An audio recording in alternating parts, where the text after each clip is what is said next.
ప్రభునందు మా ప్రియమైన సహోదరులారా,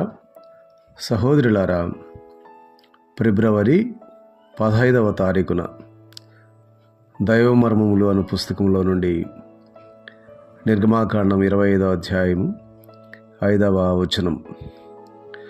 అతి పరిశుద్ధ స్థలములోని మందసము, పరిశుద్ధ స్థలములోని ధూపవేదిక, సముఖపు రొట్టెల బల్ల, మందిరపు స్తంభములు, పలకలు, ఆవరణపు స్తంభములు, ఇత్తడి బలిపీఠము తుమ్మకర్రచే చేయబడినవి.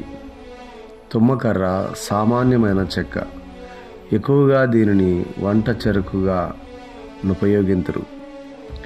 మహిమాయుక్తుడైన యేసుక్రీస్తు ప్రభు సామాన్య మానవుని రూపము ధరించి దరిద్రుల మధ్య నివసించెను.